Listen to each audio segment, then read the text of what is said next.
ওয়ালা তাকুনু কাল্লাতী নাকাদাত গাজলাহা মিন বা'দি কুওয়াতিন আনকাসা। আল্লাহ রাব্বুল আলামিন বলেন, তোমরা সেই নারীর মতো হও না যেই নারী মজবুত করে সুদৃঢ় করে সুতা পাকাবার পর সেই পাককে খুলে টুকরা টুকরা করে ফেলে দেয়। আল্লাহ রাব্বুল আলামিন এই আয়াতে কারিমার মধ্যে একজন নারীর উদাহরণ দিয়েছে। সম্মানিত দিনী ভাইরা, আমরা পবিত্র মাহে রমজান মাসে রোজা রেখেছি, সাহরি করেছি, ইফতার করেছি, রাত্রিতে তারাবির নামাজ আদায় করেছি, জাকাত দিয়েছি, সদাকাতুল ফিতরা দিয়েছি, দান সদাকা করেছি, নেক আমল করে আমরা আমলের নাটাইকে মজবুত করেছি। যখনই ঈদুল ফিতরের দিন আসলো, আমরা আনন্দ উল্লাস উপভোগ করতে গিয়া আমরা নাটাই থেকে আমলগুলো খুলে টুকরা টুকরা করে ফেলে দিচ্ছি।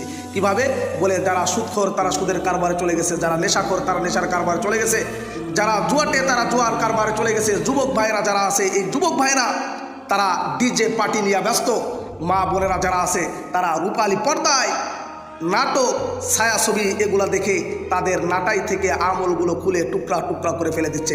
এজন্য আল্লাহ পাক রব্বুল আলামিন এই নারীর উদাহরণ দিয়ে বলল যে তোমরা এই নারীর মতো হও না। সম্মানিত দিনী ভাইরা, আমরা পবিত্র মাহে রমজান মাসে আমলের নাটাইকে মজবুত করেছি, এরকম যেন আমাদের আমলের নাটাই মজবুতি থাকে। আল্লাহ সুবহানাহু ওয়া তাআলা আমাদের সকলকে এই কথাগুলোর উপরে আমল করার তৌফিক দান করুক।